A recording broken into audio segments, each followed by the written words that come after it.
Hi everyone. The quest for the theory of everything എന്ന് പറയുന്ന ചാപ്റ്ററിന്റെ quick സമ്മറിയാണ് നമ്മൾ നോക്കുന്നത്. നമുക്ക് നേരെ ചാപ്റ്ററിലേക്ക് വരാം. This chapter talks about the life of one of the greatest modern scientists, Stephen Hawking. Stephen ഹോക്കിങ്സിനെ കുറിച്ചിട്ടാണ് നമ്മൾ ഈ ചാപ്റ്ററിൽ പഠിക്കുന്നത്. ഓക്കെ, അദ്ദേഹത്തിന്റെ ഒരു ബയോഗ്രഫിയാണ്. കിറ്റി ഗെൽ ഫെർഗൂസൺ എന്ന് പറയുന്ന ആൾ എഴുതിയിട്ടുള്ള അദ്ദേഹത്തിന്റെ ഒരു ബയോഗ്രഫിയാണ് നമ്മുടെ chapter. Although faced with a terrible disease that crippled him, Hawking continued his quest for knowledge and ended up becoming one of the most prominent and well-known figures in science. എന്ന് വെച്ചാൽ ഒരു വലിയ അസുഖം അദ്ദേഹത്തെ ക്രിപ്പിൾഡ് ആക്കിയിട്ടുള്ള ഒരു വലിയ അസുഖം അദ്ദേഹത്തിന് ബാധിച്ചിരുന്നിട്ട് പോലും അദ്ദേഹത്തിന്റെ ക്വസ്റ്റ്, ആഗ്രഹം അല്ലെ, എന്തറിയാനുള്ള നോളജിന് വേണ്ടിയിട്ടുള്ള അദ്ദേഹത്തിന്റെ ആ ഒരു ക്വസ്റ്റും അതുപോലെ തന്നെ ആ ഒരു നോളജ് അക്വയർ ചെയ്യുന്ന പ്രോസസ്സ് എൻഡഡ് അപ്പ് ചെയ്തത് എങ്ങനെയാണ്? Becoming one of the prominent and well known figures in science. ശാസ്ത്രത്തിൽ ഏറ്റവും മികച്ച പ്രഗത്ഭനായിട്ടുള്ള ഒരു ശാസ്ത്രജ്ഞനായിട്ട് അദ്ദേഹം മാറുകയായിരുന്നു. എങ്ങനെയായിരുന്നിട്ട് പോലും അദ്ദേഹത്തിന് ഒരു ടെറിബിൾ ഡിസീസ് വന്നിട്ട് പോലും അദ്ദേഹത്തിന് സംസാരിക്കാനോ അല്ലെങ്കിൽ നടക്കാനോ ഒന്നും പറ്റാത്ത ഒരു അവസ്ഥയിലായിരുന്നിട്ട് പോലും അദ്ദേഹത്തിന്റെ ദ ക്വസ്റ്റ് ഫോർ നോളജ് ആണ് അദ്ദേഹത്തെ ഇത്രയും വലിയൊരു സ്ഥാനത്തേക്ക് എത്തിച്ചത്. ഒരു ഇൻട്രൊഡക്ഷൻ ആണ്. Next, inaugural speech. നമ്മുടെ ചാപ്റ്റർ തുടങ്ങുന്നത് ആ ഇനോഗ്രൽ സ്പീച്ചിലാണ്. ഒരു വലിയ ശാസ്ത്രലോകത്തെ ഒരുപാട് ഡിഗ്നിറ്ററീസിനെ അഭിസംബോധന ചെയ്തുകൊണ്ട് അദ്ദേഹം നടത്തിയിട്ടുള്ള ഒരു പ്രസംഗത്തിലൂടെയാണ് നമ്മുടെ ചാപ്റ്റർ തുടങ്ങുന്നത്. On April 29, 1980, scientists and university dignitaries gathered to listen to inaugural lecture by a new professor of mathematics called Stephen Hawking.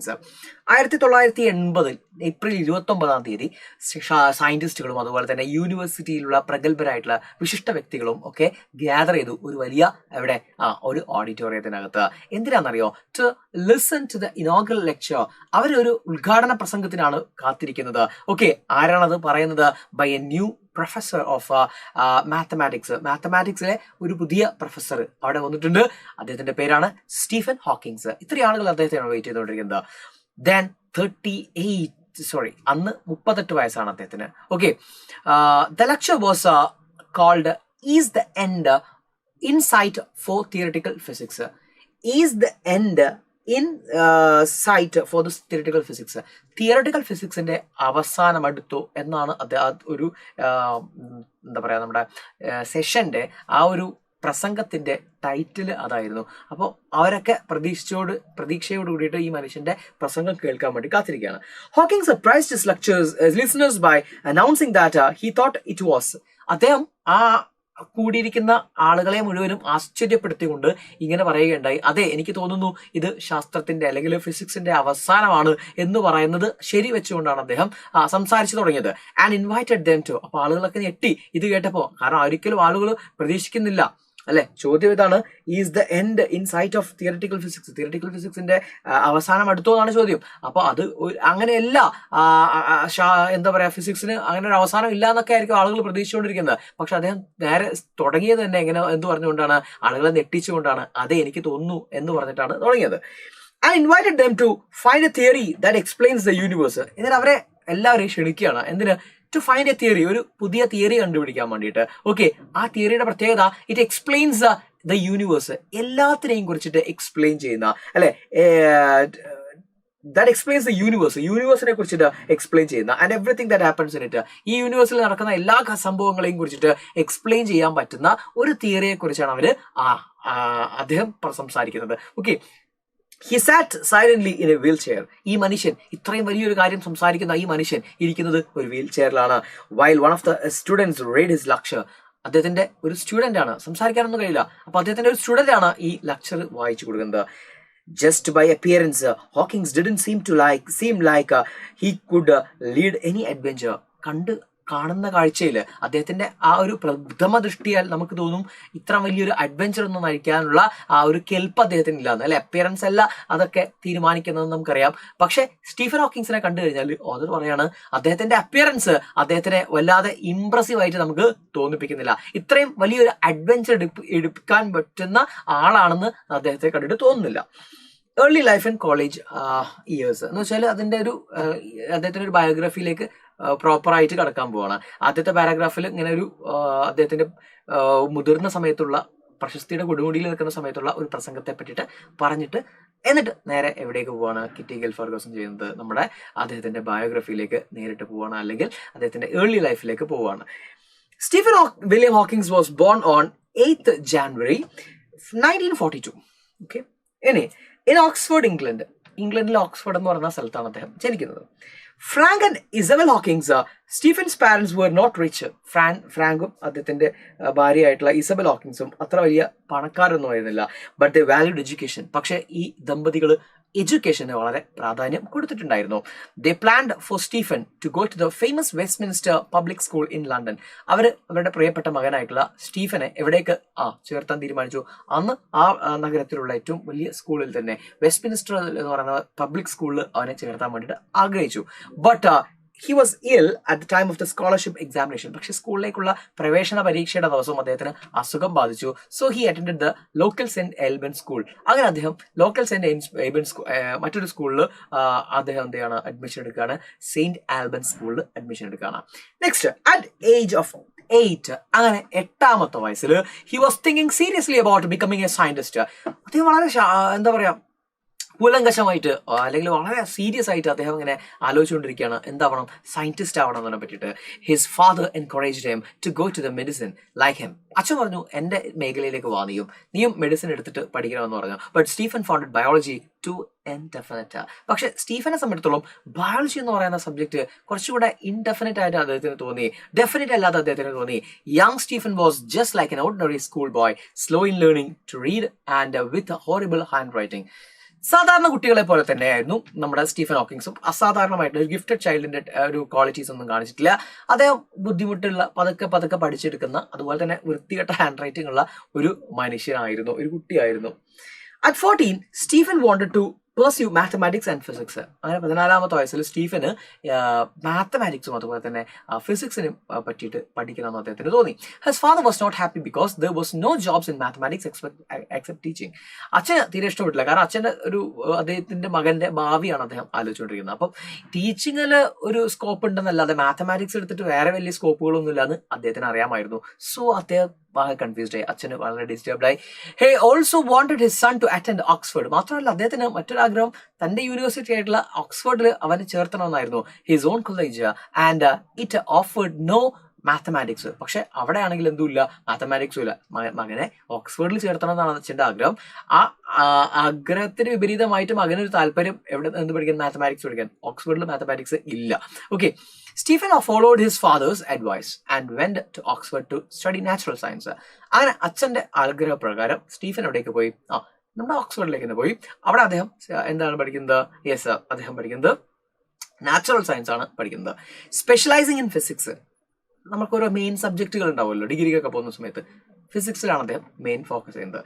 He joined university college, his father's college and the oldest of Oxford. ഓക്സ്ഫോർഡിന്റെ ഏറ്റവും പുരാതനമായിട്ടുള്ള കോളേജിൽ അദ്ദേഹം join ചെയ്തു.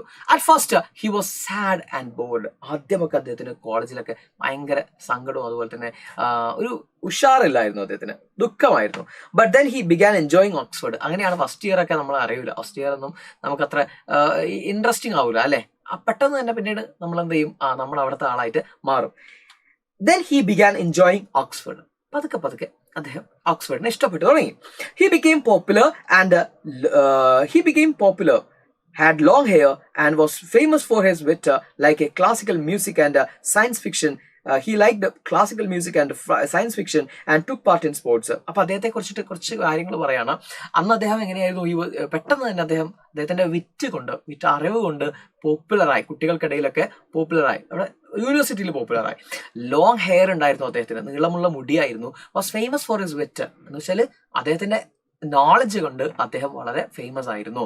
Liked classical music. അദ്ദേഹത്തിന്റെ സുഹൃത്തുക്കളുടെ ഓർമ്മയിൽ നിന്നാണ് ഇങ്ങനെ പറയുന്നത്. അമ്മ നീളമുള്ള മുടിയായിരുന്നു, അതുപോലെ തന്നെ അവന് ക്ലാസിക്കൽ മ്യൂസിക് ഇഷ്ടമായിരുന്നു. ഓക്കെ, ആൻഡ് സയൻസ് ഫിക്ഷൻസ് വായിക്കാനും ഇഷ്ടമായിരുന്നു. And he took part in sports. സ്പോർട്സിൽ വരെ ഈ കുട്ടി എന്ത് ചെയ്തിട്ടുണ്ടായിരുന്നു? പങ്കെടുത്തിട്ടുണ്ടായിരുന്നു. ഓക്കെ, ഇന്ന് വീൽ ചെയറിലിരിക്കുന്ന ആ മനുഷ്യൻ. He applied to do a PhD at Cambridge and was accepted on one condition, that he got a first from Oxford. അപ്പോൾ അദ്ദേഹത്തിന് പിന്നീട് ആഗ്രഹം കാംബ്രിഡ്ജിൽ പോയിട്ട് എന്താണ് ഒരു PhD ചെയ്യണമെന്ന് അദ്ദേഹത്തിന് നല്ല ആഗ്രഹമായിരുന്നു. അത് അവർ സമ്മതിച്ചു. പക്ഷെ നിങ്ങൾക്ക് അവിടുന്ന് എന്ത് കിട്ടണം? ഒരു ഫസ്റ്റ് ഫസ്റ്റ് ക്ലാസ് അല്ലെങ്കിൽ ഫസ്റ്റ് റാങ്ക് നിങ്ങൾക്ക് കിട്ടിക്കഴിഞ്ഞാൽ നിങ്ങൾക്ക് അവിടേക്ക് ജോയിൻ ചെയ്യാൻ പറ്റുള്ളൂ. കാംബ്രിഡ്ജിൽ നിർദ്ദേശം വന്നു. But he ended up on the border line between first and second. പക്ഷേ ഫസ്റ്റിന്റെയും സെക്കൻഡിന്റെയും ഒരു ബോർഡർ ലൈനിലായിരുന്നു അദ്ദേഹത്തിന്റെ മാർക്സ് ഉണ്ടായിരുന്നത്. How he was finally accepted because of his witty remark. അപ്പോൾ ഇന്റർവ്യൂവിൽ അദ്ദേഹത്തോട് ചോദിച്ച ചോദ്യത്തിന് വളരെ രസകരമായിട്ടുള്ളൊരു മറുപടി പറഞ്ഞിട്ട് അദ്ദേഹം എന്ത് ചെയ്യാണ്, അദ്ദേഹത്തിന്റെ ആ ഒരു ബുദ്ധിപരമായിട്ടുള്ള മറുപടി ഇന്നും ഫേമസ് ആണ് എന്നാണ് അവർ പറയുന്നത്. അപ്പോൾ ആ ഒരു മറുപടി കേട്ടിട്ട് അദ്ദേഹത്തിന് അവിടെ അഡ്മിഷൻ കിട്ടുകയായിരുന്നു PhDക്ക്. His first year at Cambridge was bad because of his lack of mathematical background. അദ്ദേഹത്തിന്റെ ആദ്യത്തെ ദിവസങ്ങൾ അല്ലെങ്കിൽ ആദ്യത്തെ മാസങ്ങൾ നമ്മുടെ കാംബ്രിഡ്ജിലുള്ളത് അത്ര സുഖകരമായിരുന്നില്ല. ഇതുപോലെ തന്നെ നമ്മുടെ ഓക്സ്ഫോർഡ് പോലെ തന്നെ അഡാപ്റ്റ് ചെയ്യാൻ കുറച്ച് സമയം എടുക്കും അല്ലെ. മാത്രമല്ല ഇവിടെ ഒരു പ്രശ്നം എന്ന് പറഞ്ഞാൽ മാത്തമാറ്റിക്സിൽ അദ്ദേഹത്തിന് ഈ സില്ലി മിസ്റ്റേക്സ് വരുത്തിക്കുന്ന ഒരു പ്രശ്നം ഉണ്ടായിരുന്നു. ഓക്കെ, അപ്പോൾ ആ ഒരു പ്രശ്നവും ഇവിടെ വല്ലാതെ അദ്ദേഹത്തെ ബുദ്ധിമുട്ടിയാക്കി. Which made general relativity extremely tough. മാത്രമല്ല അദ്ദേഹത്തിന് മാത്തമാറ്റിക്സിൽ ബുദ്ധിമുട്ടായതുകൊണ്ട് ഈ ജനറൽ റിലേറ്റിവിറ്റി എന്ന് പറയുന്ന പേപ്പർ നമ്മളെ ആൽബർട്ട് ഐൻസ്റ്റീൻ്റെ അല്ലെ ഈ ജനറൽ റിലേറ്റിവിറ്റി എന്ന് പറയുന്ന പേപ്പർ അദ്ദേഹത്തിന് ഭയങ്കര ടഫായിരുന്നു. During his third year at Oxford Hawking started getting clumsy. പക്ഷെ മൂന്നാമത്തെ വർഷമായപ്പോഴേക്കും അദ്ദേഹത്തിന് വളരെ ഡൾനെസ്സും ഭയങ്കര ക്ഷീണവും കാര്യങ്ങളൊക്കെ വന്നു തുടങ്ങി. He got worse at Cambridge. കാംബ്രിഡ്ജിൽ അദ്ദേഹത്തിന്റെ എന്ന് വെച്ചാൽ ഓക്സ്ഫോർഡിലെ മൂന്നാമത്തെ വർഷമായപ്പോൾ തന്നെ തേർഡ് ഇയർ ആയ സമയത്ത് തന്നെ അദ്ദേഹത്തിന് അസുഖങ്ങൾ ഇങ്ങനെ പിടിപെട്ടിട്ടുണ്ട്. അത് വളരെയധികം മോശമായി മാറി. എപ്പോ ഇദ്ദേഹം കാംബ്രിഡ്ജിൽ എത്തിയ സമയത്ത്. Living with the disease. Next അദ്ദേഹം ഈ അസുഖവുമായിട്ട് ജീവിക്കുന്ന ഭാഗമാണ്. Soon after his 21st birthday in 1963 he contracted a rare disease with no cure. അദ്ദേഹത്തിന് അങ്ങനെ 21ാമത്തെ വയസ്സിൽ, വളരെ ചെറിയ പ്രായം അല്ലെ, 21ാമത്തെ വയസ്സിൽ അദ്ദേഹത്തിന്റെ ബർത്ത്ഡേ 1963 അന്ന് അദ്ദേഹം ഒരു കാര്യം മനസ്സിലാക്കി. ഒരു ഡയഗ്നോസിസ് ചെയ്ത സമയത്ത് കണ്ടെത്തി ഒരു റയർ ഡിസീസ് അദ്ദേഹത്തിന് പിടിപെട്ടിട്ടുണ്ട്. അതിന് പ്രത്യേകിച്ച് ക്യൂർ ഒന്നുമില്ല. പേര് അമിയോട്രോപിക് ലാറ്ററൽ സ്ക്ലീറോസിസ് എന്നാണ്. ഓക്കെ, നമുക്കതിനെ ഷോർട്ട് ആക്കിയിട്ട് ALS എന്ന് വിളിക്കാം. ALS എന്ന് പറയുന്ന ഒരു അസുഖം അദ്ദേഹത്തിന് പിടിപെടുകയാണ്. അമിയോട്രോപിക് ലാറ്ററൽ സ്ക്ലീറോസിസ് എന്നാണ് അസുഖത്തിന്റെ പേര്. It caused a gradual disintegration of the nerve cells. നമ്മുടെ ഞരമ്പുകളുടെ പ്രവർത്തനം പതുക്കെ മരവിപ്പിക്കുന്ന തരത്തിലുള്ള ഒരു അസുഖമായിരുന്നത്. Okay, in the spinal cord. എവിടെയുള്ള നരമ്പുകൾ? സ്പൈനൽ കോഡിലുള്ള. ഓക്കെ, ആൻഡ് ദ ബ്രെയിനിലുള്ള. He went into the deep depression. ഇങ്ങനെ ഒരു അസുഖം വന്ന് നമ്മൾ അറിഞ്ഞു കഴിഞ്ഞാൽ സ്വാഭാവികമായിട്ടും നമുക്ക് എല്ലാവർക്കും നിരാശയുണ്ടാവും, ജീവിതത്തോട് വല്ലാത്ത ഒരു സങ്കടമൊക്കെ തോന്നും അല്ലെ. അപ്പോൾ അദ്ദേഹം ഡീപ്പ് ഡിപ്രഷനിലേക്ക് പോയി കൺഫ്യൂസ്ഡ് അബൌട്ട് ഹിസ് ഫ്യൂച്ചർ. ഇനി എന്തായിരിക്കും എൻ്റെ ഭാവി എന്ന് കുഞ്ഞ് ആലോചിച്ചുകൊണ്ടിരിക്കുകയാണ്. Hawkings doctors hoped that his condition would stabilise. ഹോക്കിങ്സിന്റെ ഡോക്ടേഴ്സ് പറഞ്ഞു നിങ്ങളുടെ കണ്ടീഷൻസ് സ്റ്റെബിലൈസ് ചെയ്യപ്പെടാം എന്ന് വെച്ചാൽ ഒരു മിതമായിട്ട് നമുക്കിങ്ങനെ കൊണ്ടുപോകാം, പൂർണ്ണമായി മാറൂല, പക്ഷെ ഇങ്ങനെ തന്നെ നമുക്ക് കുറെ കാലം എന്ത് ചെയ്യാം, കൊണ്ടുപോകാം. But it got worse. പക്ഷെ അവരുടെ ആ ഒരു പ്രതീക്ഷയ്ക്ക് വിപരീതമായിട്ട് അദ്ദേഹത്തിന്റെ അസുഖം സ്റ്റെബിലൈസ് ചെയ്തു പോകുന്നതിന് പകരം കുറച്ചുകൂടെ മോശം അവസ്ഥയിലേക്ക് പോയി. They informed him that he had only about 2 more years to live. അവർ ഇങ്ങനെ ഇവിടെ പറഞ്ഞു നിങ്ങൾക്ക് മാക്സിമം കയറി വന്നാൽ അത്ര 2 വർഷമൊക്കെ ജീവിക്കുള്ളൂ എന്ന് നമ്മളോട് ഒരാൾ പറയുകയാണെങ്കിൽ നമ്മുടെ അവസ്ഥ എന്തായിരിക്കും അല്ലേ. അപ്പോൾ ഇനി ഇത് പഠിക്കണോ, ഇനി എന്താ ചെയ്യേണ്ടത്, ജീവിതത്തിൽ അവസാന നിമിഷങ്ങളാണ്. അപ്പോൾ അദ്ദേഹം ആകെ എന്തായി, സങ്കടപ്പെട്ടു. They informed him that he had only about 2 more years to live. Thankfully, progression of the disease slowed after those 2 years. പക്ഷെ ഭാഗ്യം എന്ന് പറയാലോ, ദൈവത്തിന്റെ അനുഗ്രഹം എന്ന് പറയാലോ, താങ്ക്ഫുള്ളി അദ്ദേഹത്തിന്റെ എന്താ സംഭവിച്ചത്, the progression of the disease. ഈ ഡിസീസിന്റെ പ്രോഗ്രഷൻ എന്ന് പറഞ്ഞാൽ ഗ്രാഫ്, നമ്മുടെ ഈ അസുഖത്തിന്റെ ഗ്രാഫ് എന്തായി, പതുക്കെ സ്ലോ ഡൗൺ ചെയ്തു. ആഫ്റ്റർ ദോസ് 2 years, 2 വർഷത്തിനുള്ളിൽ അസുഖത്തിന്റെ തോത് ഒന്ന് കുറഞ്ഞു. Total disability and death were postponed for a while. എന്ന് വെച്ചാൽ കംപ്ലീറ്റ് മാറിയെന്നല്ല, ടോട്ടൽ ഡിസബിലിറ്റി, തീരെ അനങ്ങാൻ പറ്റാത്ത അവസ്ഥ, അതുപോലെ തന്നെ ഡെത്ത്, മരണവും ഒന്ന് പോസ്റ്റ്പോൺ ചെയ്തിട്ടുണ്ടെന്നുള്ളൂ. എന്ന് വെച്ചാൽ ഒന്ന് മാറ്റി വെച്ചിട്ടുണ്ടെന്നുള്ളൂ. സംഭവിക്കും, അത് ഏത് നിമിഷവും സംഭവിക്കാം. 2 വർഷം കഴിഞ്ഞു, പക്ഷെ അദ്ദേഹത്തിന് മരണം സംഭവിച്ചില്ല. പക്ഷെ അത് തീർത്തും ഇല്ല എന്നല്ല, കുറച്ച് ദിവസത്തേക്ക് മാറ്റി വെച്ചിട്ടുണ്ട് എന്നർത്ഥം. At New Year's party at St. Albans, just before he entered the hospital for test, Hawkins met Jane Wilder.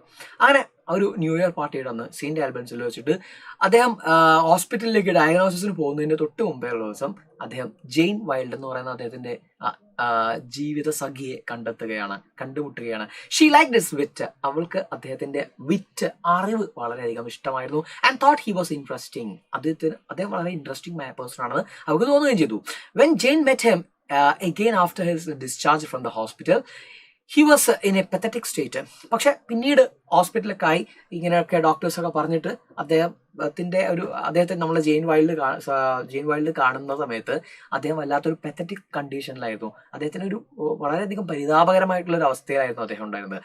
But she was not put off by his physical or mental condition. പക്ഷെ അദ്ദേഹത്തിന്റെ physical ആയിട്ടുള്ള അല്ലെങ്കിൽ mental condition കണ്ടിട്ട് അവളെ ഇട്ടേച്ചു പോകാൻ തയ്യാറായിരുന്നില്ല.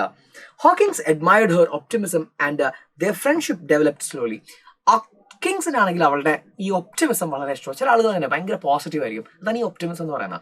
ശുഭാപ്തി വിശ്വാസമുള്ള, നല്ല ശുഭാപ്തി വിശ്വാസമുള്ള കുട്ടിയായിരുന്നു. അതുപോലെ തന്നെ അവരുടെ ഫ്രണ്ട്ഷിപ്പ് പതുക്കെ എന്ത് ചെയ്തു, വളർന്നുകൊണ്ടിരുന്നു. He applied for research fellowship at Caius, one of the Cambridge colleges, and was accepted. അദ്ദേഹം ഒരു റിസർച്ച് ഫെലോഷിപ്പിന് വേണ്ടിയിട്ട് അപേക്ഷിച്ചു. കായസിൽ അത് അംഗീകരിക്കുകയും ചെയ്തു. In July of 1965 Jane and he were married. രണ്ടുപേരും വിവാഹിതരായി. Hawkings made his way around the university corridors with a cane and spoke with a slight speech impediment. അങ്ങനെ ഹോക്കിങ്സ് യൂണിവേഴ്സിറ്റി ക്യാമ്പസിലൂടെ നടക്കുന്നത് കുട്ടികളൊക്കെ ഇന്നും ഓർക്കുന്നുണ്ട്. എങ്ങനെയായിരുന്നു? ഒരു കെയിൻ ഉപയോഗിച്ചിട്ട്, നടക്കാൻ ബുദ്ധിമുട്ടുള്ള ആളുകൾ ഉപയോഗിക്കുന്ന ആ വടി ഉപയോഗിച്ചിട്ടാണ് അദ്ദേഹം നടക്കുന്നത് ആ വരാന്തകളിലൂടെ. And spoke with slight speech impediment. ചെറുതായിട്ട് സംസാരിക്കുന്ന സമയത്ത് ഒരു പ്രയാസം വന്നുകൊണ്ടാണ് അദ്ദേഹം സംസാരിക്കുന്നത്. സ്പീച്ച് ഇംപെഡിമെന്റ് ഉണ്ട് അദ്ദേഹത്തിന്. Okay. He daringly asked unexpected questions in the sessions involving some of the world's biggest scientist while other young researchers were silent.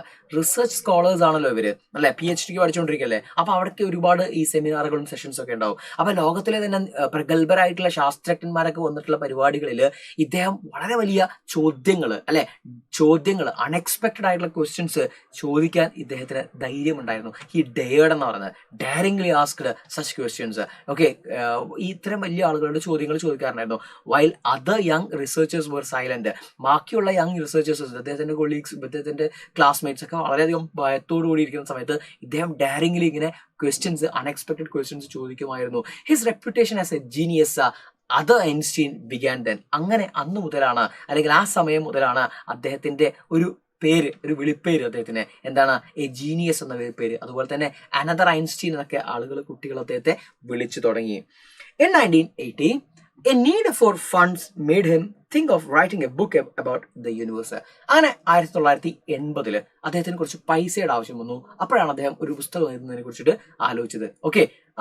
He wrote the book to make science understandable to non-scientists. അദ്ദേഹത്തിന്റെ പുസ്തകം അറിയാലോ നിങ്ങൾക്ക്, അല്ലെ? A brief history of time എന്ന് പറയുന്ന പുസ്തകം എഴുതുന്നതിനെ പറ്റിയിട്ടാണ് പറയുന്നത്. അപ്പോൾ ഈ പുസ്തകത്തിന്റെ പ്രത്യേകത എന്താണെന്ന് വെച്ചാൽ, ഏത് സയൻസിനെ കുറിച്ച് വലിയ ബോധമൊന്നും ഇല്ലാത്ത, അല്ലെങ്കിൽ അതിന് വലിയ വിദ്യാഭ്യാസമൊന്നും ഇല്ലാത്ത ആളുകൾക്ക് പോലും അണ്ടർസ്റ്റാൻഡ് ചെയ്യാൻ പറ്റുന്ന അത്രയും സിമ്പിൾ ആയിട്ടാണ് ഈ പറയുന്ന സയൻസിലുള്ള ഒരുപാട് ഫാക്ട്സ് അദ്ദേഹം പറഞ്ഞു വെക്കുന്ന പുസ്തകത്തിൽ. He completed the first draft in 1984. 1984 അദ്ദേഹം അതിന് ആദ്യത്തെ കരട് തയ്യാറാക്കി എന്ന് പറഞ്ഞാൽ അതിന്റെ റഫ് കോപ്പി തയ്യാറാക്കി. And made a trip to സ്വിറ്റ്സർലാൻഡിലേക്ക് യാത്ര പോയി. അപ്പോൾ തന്നെ there he got pneumonia. അവിടെ നിന്ന് അദ്ദേഹത്തിന് ന്യൂമോണിയ എന്ന് പറയുന്ന അസുഖം ബാധിച്ചു. And was left on his life support system. അങ്ങനെ അവിടെ അദ്ദേഹം ലൈഫ് സപ്പോർട്ട് സിസ്റ്റത്തിലേക്ക്, വെന്റിലേറ്ററിലേക്ക് മാറുകയാണ്. He got a tracheotomy which saved his life but left him mute. അദ്ദേഹത്തിന് ഒരു ട്രക്കിയോട്ടോമി, ഒരു ഓപ്പറേഷൻ നടത്തേണ്ടത് വന്നു. ഓക്കെ. ട്രക്കിയയിൽ അദ്ദേഹത്തിന് ഒരു ഓപ്പറേഷൻ നടത്തേണ്ടി വന്നു. ഡോക്ടേഴ്സ് പറഞ്ഞു ചെയ്തില്ലെങ്കിൽ അദ്ദേഹം മരിച്ചു പോകും. ചെയ്തിട്ടുണ്ടെങ്കിൽ അദ്ദേഹത്തിന് പിന്നീട് എന്ത് ചെയ്യാൻ കഴിയില്ല, സംസാരിക്കാൻ പറ്റില്ല. ജെയിൻ വൈൽഡ് ആകെ കൺഫ്യൂസ്ഡ് ആയി, എന്ത് ചെയ്യണമെന്ന് അറിയാതെ. സൈൻ ചെയ്ത് കൊടുക്കണമല്ലോ, അപ്പോൾ ഭാര്യയല്ലേ. അപ്പോൾ അവര് അവസാനം തീരുമാനിച്ചു, ഏത് ഓപ്പറേഷൻ ചെയ്തോളൂ, സംസാരം. ഇവിടെ അദ്ദേഹത്തിന് ഒരു ഓൾസ് ഇട്ടു. എന്നിട്ട് ഇതിലൂടെയാണ് പിന്നീട് എന്ത് ചെയ്യുന്നത്, ശ്വാസം എടുക്കുന്നതൊക്കെ. Okay. Any Hawkins could no longer breathe through his mouth and nose. അദ്ദേഹത്തിന് പിന്നീട് വായിലൂടെയും മൂക്കിലൂടെയും ബ്രീത്ത് ചെയ്യാൻ കഴിയൂല. But only through A permanent opening made in his തോട്ടിൽ ഒരു പെർമനന്റ് ഓപ്പണിംഗ് ഉണ്ടാക്കിയിട്ട് അതിലൂടെയാണ് അദ്ദേഹം ബ്രീത്ത് ചെയ്തുകൊണ്ടിരിക്കുന്നത്. ഓക്കെ. ഇൻഫെക്ഷൻസ് ഒക്കെ വരാൻ വളരെ സാധ്യത കൂടുതലുള്ള ഒരു സമയം. After many weeks of intensive care, വളരെ തീവ്ര പരിചരണ വിഭാഗത്തിൽ അദ്ദേഹത്തെ കിടത്തിയിട്ട് ഒരുപാട് ആഴ്ചകൾ, he went home to Jane and his 3 children. അങ്ങനെ അദ്ദേഹം ആ പരിചരണത്തിന്റെ ഒക്കെ ശേഷം ജെയിന്റെയും മക്കളെയും കൂടെ കുടുംബത്തിലേക്ക് പോയി. He was still too weak and ill to continue his research. അപ്പോഴും അദ്ദേഹത്തിന് സ്വാഭാവികമായിട്ട് ഇത്രയും വലിയ ഓപ്പറേഷനും കാര്യങ്ങളൊക്കെ ചെയ്തല്ലേ, അദ്ദേഹത്തിന് ഒരുപാട് ക്ഷീണമുണ്ടായിരുന്നു, അസുഖമുണ്ടായിരുന്നു. പിന്നീട് റിസർച്ച് ചെയ്യാൻ ബുദ്ധിമുട്ടായിരുന്നു. Walt Waltos, a computer expert in California, sent him a program called Equalizer, which allowed Hawkins to select words from the screen. അങ്ങനെ നിൽക്കുന്ന സമയത്താണ് വാൾട്ടോസ് എന്ന് പറയുന്നത് അദ്ദേഹത്തിന്റെ തന്നെ ഒരു പൂർവ്വ വിദ്യാർത്ഥി ഒരു പുതിയ സോഫ്റ്റ്വെയർ കണ്ടുപിടിച്ചിട്ട് ആ സോഫ്റ്റ്വെയർ ഇദ്ദേഹത്തിന് അയച്ചു കൊടുക്കുകയാണ്. അതിനകത്ത് ഇദ്ദേഹം സംസാരിക്കാൻ ഒരു എളുപ്പത്തിന് വേണ്ടിയിട്ട് എന്ന് വെച്ചാൽ അദ്ദേഹം സ്ക്രീനിലേക്ക് നോക്കിയാൽ മതി, സെൻസ് ചെയ്തിട്ട് ആ വേർഡ്സ് ഏതൊക്കെയാന്ന് കമ്പ്യൂട്ടറിലേക്ക് കമ്പ്യൂട്ടർ പറയും ഏതൊക്കെ വേർഡ്സ് ആണെന്ന്, വാക്കുകളൊക്കെ ഉണ്ടാക്കാം, ടൈപ്പ് ചെയ്യേണ്ട ആവശ്യമില്ല. മനസ്സിലായില്ലേ? With the support of Hawking's student Brainwit, a brief history of time was published in 1988. മറ്റൊരു സ്റ്റുഡൻ്റ് ആയിട്ടുള്ള ബ്രെയിൻ വിറ്റ് എന്ന് പറയുന്ന കുട്ടിയുടെ സഹായത്തോട് കൂടിയിട്ട് A brief history of time എന്ന് പറയുന്ന പുസ്തകം 1984 പബ്ലിഷ് ചെയ്തു. 4 വർഷങ്ങൾക്ക് ഇപ്പുറം. അതിന്റെ കരട് കോപ്പി തയ്യാറാക്കിയതെന്നായിരുന്നു. ഡ്രാഫ്റ്റ് 1984 സ്വിറ്റ്സർലാൻഡിലേക്ക് പോയി. എന്നിട്ട് അപ്പോൾ 88 പുസ്തകം പുറത്തിറക്കി. In September 2005 abridged version of the was published. കുറച്ചുകൂടെ അതിനെ അപ്ഗ്രേഡ് ചെയ്തിട്ട് 2005 അതിന്റെ ഒരു അപ്ഗ്രേഡഡ് വേർഷനും ഇറക്കിയിട്ടുണ്ട്. One will encounter many paradoxes in the book. ഈ പുസ്തകത്തിനകത്ത് നമ്മൾ ഒരുപാട് പാരഡോക്സസ് കണ്ടെത്തും. ഓക്കെ, ഇനി it is A miracle that Hawkins has been able to achieve so much and is still alive. When you experience his intelligence and humor, you begin to take his grave physical problem no more seriously than he seems to himself.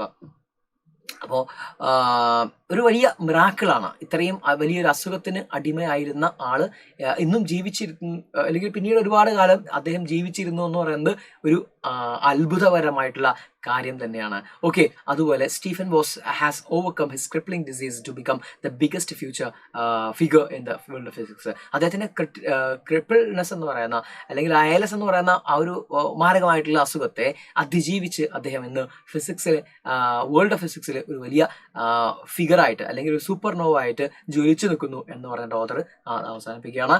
Hawkins continued towards his goal despite the struggles he faced and ended up as one of the greatest minds of our time.